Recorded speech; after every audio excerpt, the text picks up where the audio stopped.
I can't believe LTT actually took me up on the challenge to build a PC that kills the PS5 Pro at the same price. Or did they? Hello and welcome back to Gears and Tech. I was scrolling through my favorite YouTubers and I came across a recently released LTT video where they actually decided to do what I said was impossible in a recent video. Go back and watch some of those videos and then tell me which video or which specs somebody is actually getting PlayStation 5 Pro performance for $699. Go ahead. I'll wait. Now with the challenge clear, we are looking for PlayStation 5 Pro performance and everything included in that package for $699 US. Did Linus Tech Tips actually do it? Let's take a quick look through what they built. Now, the first thing we need to understand is the parameters that they are establishing to see if it's the same as the parameters that I established already. When we're done, we're gonna have upgraded graphics, more features, a case that doesn't look straight out of the Fallout universe, and the same or better performance than the PS5 Pro. But be warned, this ain't gonna be a smooth ride. And not a smooth ride is right. You see, the biggest problem with building a PC that can do PlayStation 5 Pro performance is you just can't do it for $699. So in order to do that, in many cases, everybody is taking some liberties. They're either skimping on the storage space, they're skimping on the RAM, or they're trying to explain why this processor is just as good as the PlayStation 5 Pro, even though it's downclocked or less cores or something. But can LTT do it? I don't know. I'm not gonna lie, it was pretty cool when I heard the PS5 Killer mentioned by the Mark Cerny. LTT sets the stage by actually quoting Mark Cerny, who's saying, you know, I was pretty amused that they had to use used parts to get a PC that would come close to the original PS5 performance.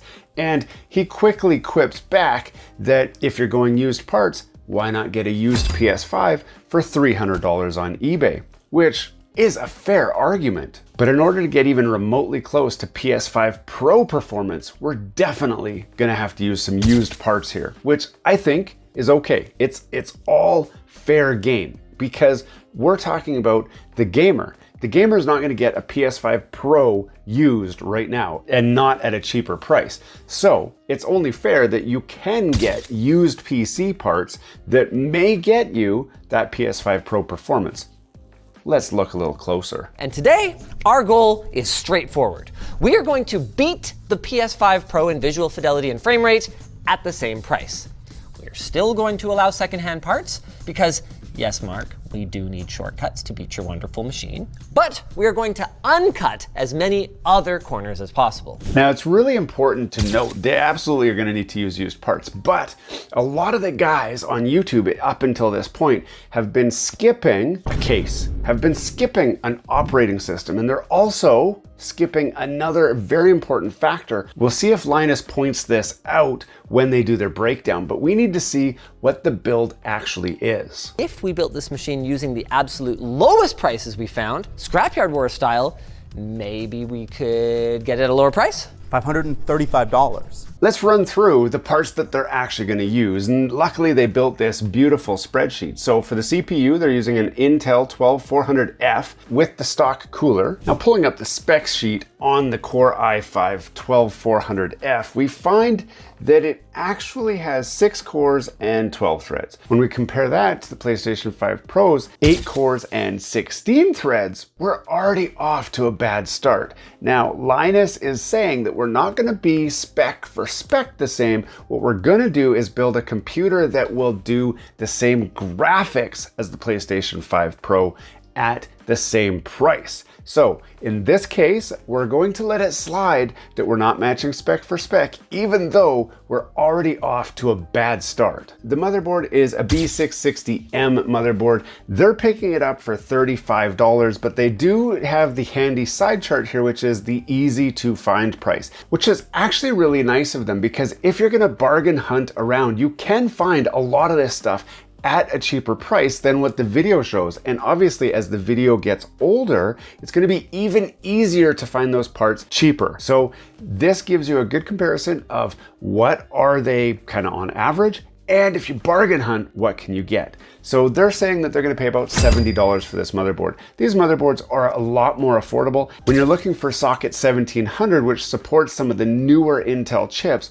they're getting a few years old now, so they are more widely available for sure. So that's an excellent choice. Gamso. Are you paying too much for Netflix, Spotify, Disney Plus, Crunchyroll, Duolingo, Canva, or Adobe? Gamso has you covered with premium shared subscriptions for a fraction of the price directly from the distributor. Yes, Gamso is the shared premium experience that you've been looking for that saves a ton of money.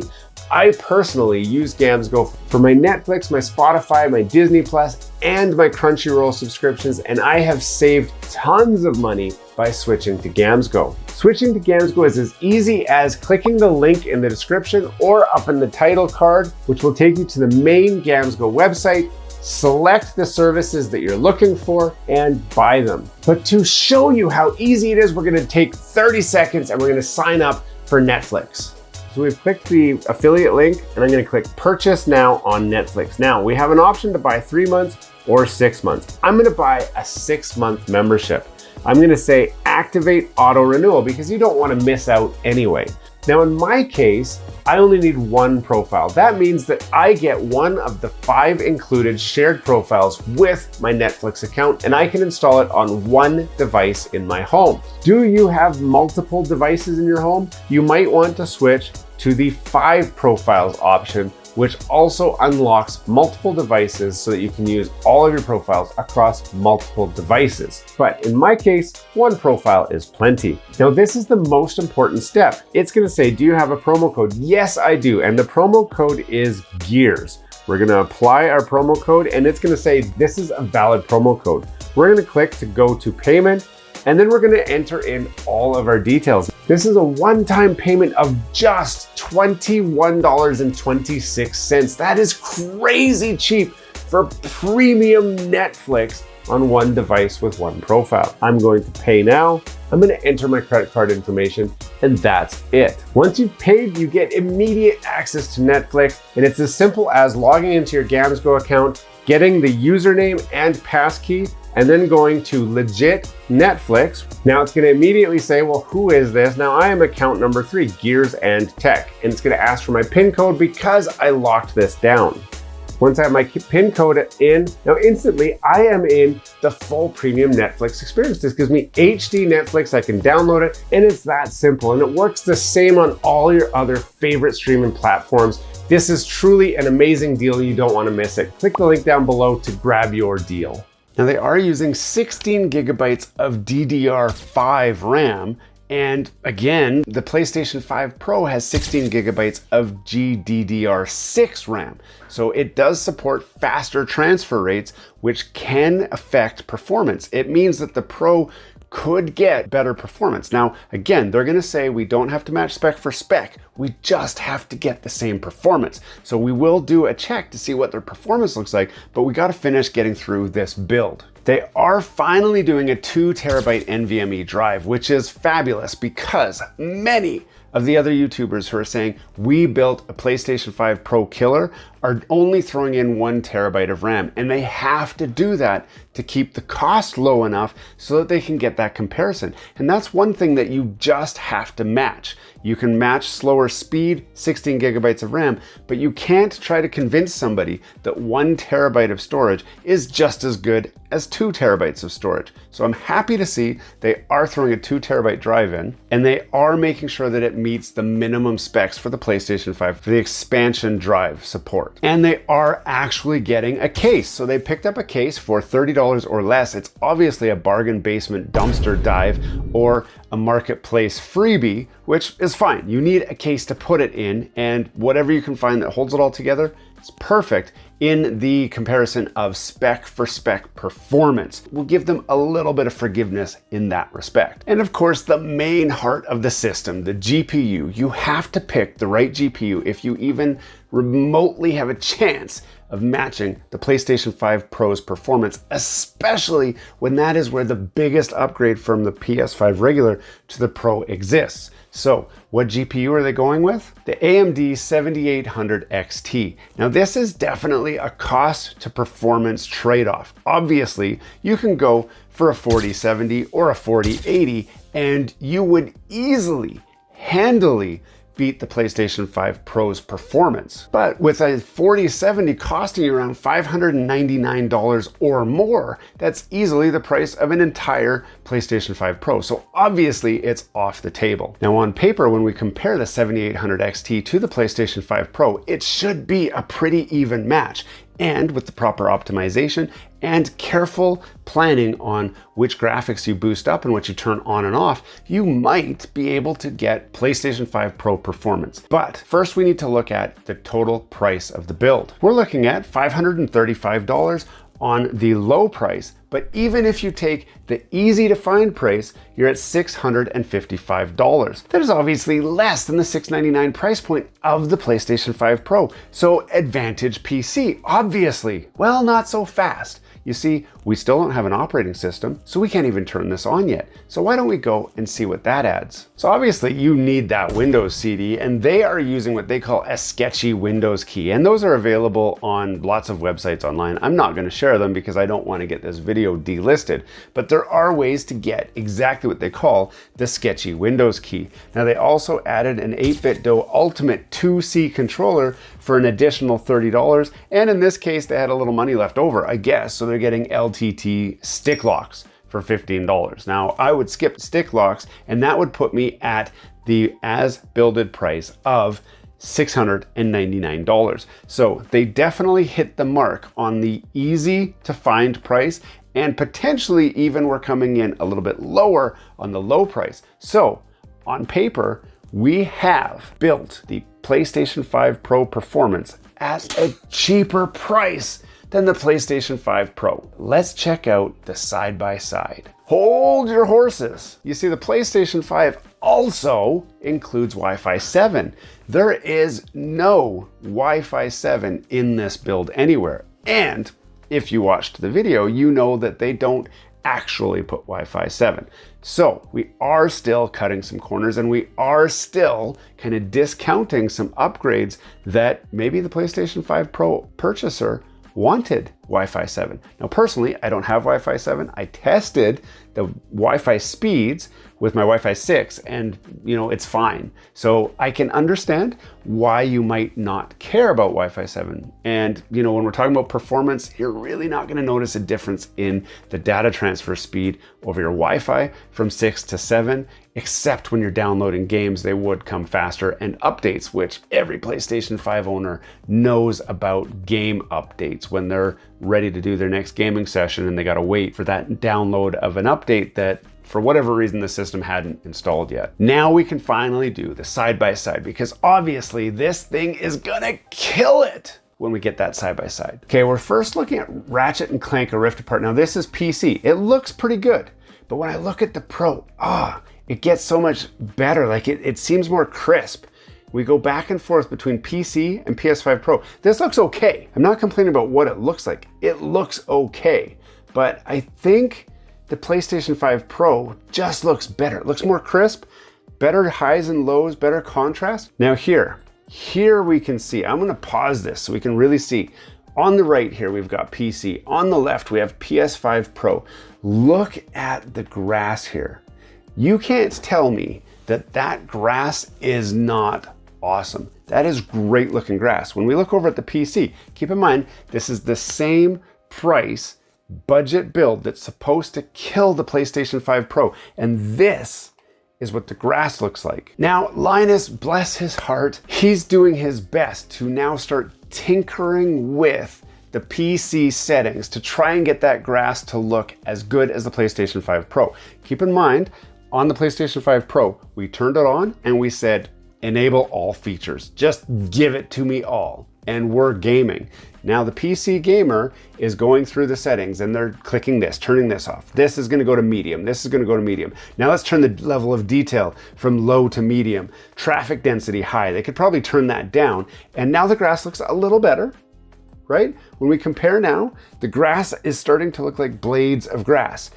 But on the PlayStation 5 Pro, the grass still looks better, in my opinion. So now we're gonna change more settings. We're gonna play with more stuff to try and get that better. Just more tinkering. Upscale method. Do I want AMD FSR 3? Do I want dynamic? Do I want to adjust that up? And lots of tinkering. And we're going to talk about this later on in the video. Maybe Rift Apart isn't the game to compare. Obviously, advantage PlayStation 5 Pro. Rift Apart looks awesome on the PlayStation 5 Pro, and the PC can get close, but it doesn't quite get there. Now, I do want to look at this part though. Look at the difference right here. You see this? If you just looked at that, if I cover this up and you just looked at that, you'd be like, it looks great. I think that looks just fine. But when you look at this, especially as it animates, it's just so much better. Watch that play. That animation, it just looks so much better that you can tell that the PlayStation 5 Pro is doing some fabulous things with those graphics. It just looks so good. Let's switch up to The Last of Us Part 1. First off, you're gonna see we're able to turn all of this up to high, everything to high, and boot into the game. PlayStation 5 Pro initially is gonna say, do you want to enable Pro rendering mode? Yes, of course we do. So this is all you do on the PlayStation 5 Pro is say yes, and then boom, you're into the game. Now, right off the bat, I'm not gonna lie, like this looks pretty good. When we compare PS5 Pro on the left and PC on the right, as this plays through, both look great. This one, the lighting effects are a little bit more dramatic. This one is more of a personal preference. The lighting effects might be your preference on the PlayStation 5 Pro. You've got the hotspot there, which is a little bit softer on the PC side. Personally, this seems more true to life versus this, which is a little softer,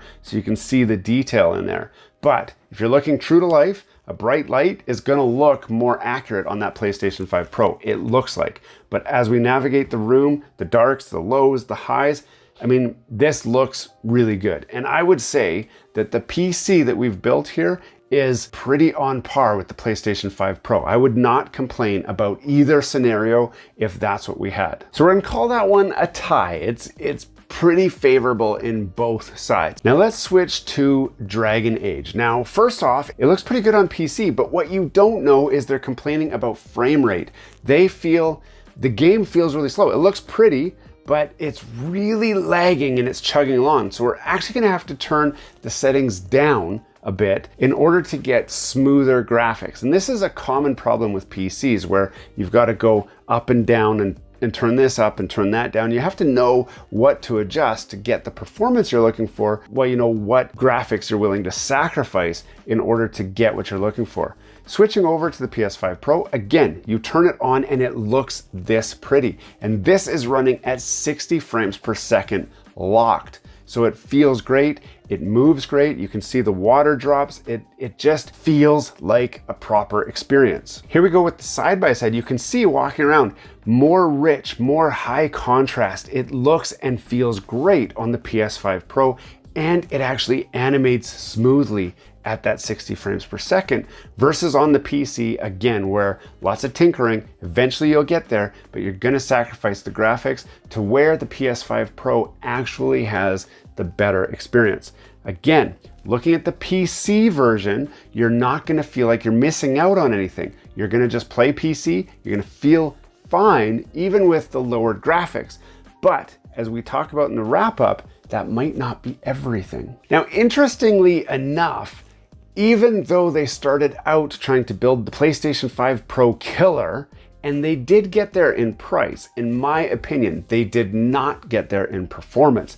Let me explain myself. You see, the PC guys are okay tinkering. It's part of PC gaming. You're used to that. You're used to having to Google what are the best settings for Dragon Age with this setup. You're used to digging around looking for how to configure it the best. And sometimes you get really poor performance and you're just always asking the question, why is the performance so bad? And so you start looking at a RAM upgrade, you start looking at a video card upgrade, or you start dialing the graphics back until the performance meets your expectations.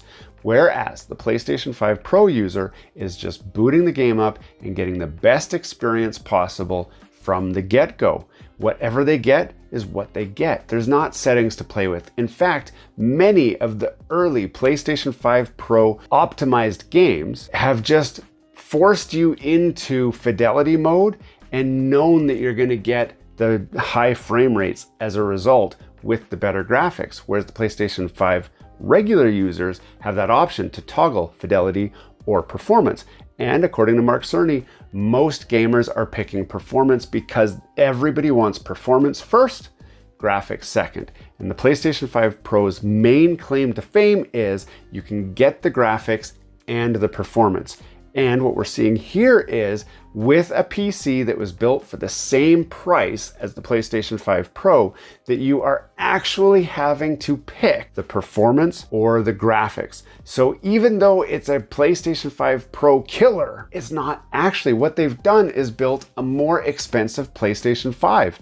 They've built something where you have to pick one or the other. But it gets even worse, because you actually have to spend time trying to dial in those settings. I don't want to belabor this point, but this is the main factor that separates a PC gamer from a console gamer. The console gamers have known for years that if they want the no hassle way to game, it's on the console, because the game is optimized for that console. The settings are known, the configuration is known, and it's just standardized. You do have some options you can toggle on and off to kind of tailor your gameplay, but for the most part, it's locked in. And the most interesting part is, in the end, Linus actually comes around to the exact same point that I've been saying all along. And this is quite simple. You're gonna find yourself in one of three camps.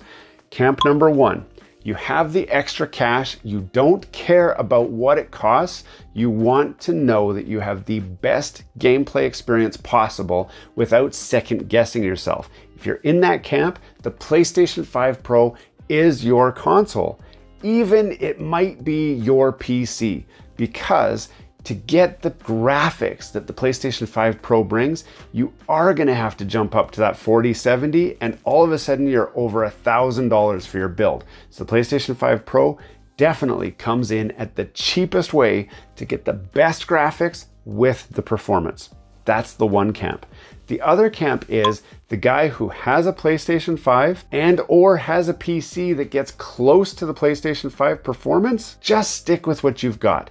The difference between the PlayStation 5 and the PlayStation 5 Pro is so small that you won't notice, and you probably won't even realize that you're missing anything. Same with the PC guys. If you're happy with the performance you have, there is no need to get jealous of the PlayStation 5 Pro crowd or to feel like you're missing out on something, because you're not. But there is a third camp, and that is the last gen gamer.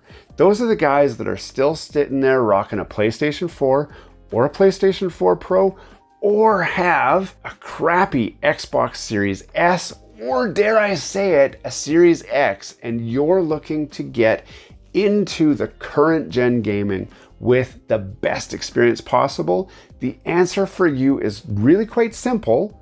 Get the PlayStation 5 Pro, because it is the best you can get. Sell your old system if you want, keep your old system if you want, but if you're looking to jump into this gen, PlayStation 5 Pro is where it's at. If you are still kind of balking at the price, obviously you can get into a regular 5 and still be happy. But if you want to know you're getting the best experience for only a couple $100 more, PlayStation 5 Pro is where it's at. My challenge, I think, still stands, because even though Linus tried his best, and I gotta give him credit for being as transparent and honest as possible, he truly did build a PC that each of us can go and build and get really, really close. They tried their best. They used all used parts to keep that price as low as possible. And even though they got close, there's still so many downsides to what they did that the upside still swings to the PlayStation 5 Pro. Now, many of you are going to say, what about the PSN subscription? Yes, that is expensive and it adds up. What about the cost of games? Yes, the cost of games is high, especially if you did not do the $100 disk drive add-on, which allows you to go and buy used games to keep the cost low. So obviously, cost of gaming is expensive, and that is exactly the reason why the PlayStation 5 Pro exists at the price point that it's at. It is still heavily subsidized by Sony because they want you to buy the peripherals. They want you to buy the new controllers. They want you to buy the full price games. That is how they get the money back. And that is exactly the business model that they've built. You can't fault them for it, but be aware that that exists. Again, hats off to LTT for trying, but they still didn't hit the mark. Not today, anyway. Hey, thanks for watching all the way to the end of this video. We hope you enjoy the content in this video, and we'd love to have you come back. Consider subscribing to the channel if you haven't already. And for those subscribers who are looking for that extra special thing that you can do to support this channel, consider joining our members group. That's where we're building this community, the Gears and Tech community, where we can all enjoy content together. You'll get special perks, which we'd love for you to check out by clicking the link down below. For those of you who are just happy to watch the video, that's okay too. You can check out some of our other content right over here, where we've got some previous videos that have already been uploaded and enjoyed by many of our viewers already. We do hope to see you again. This has been Gears and Tech. Have a great day.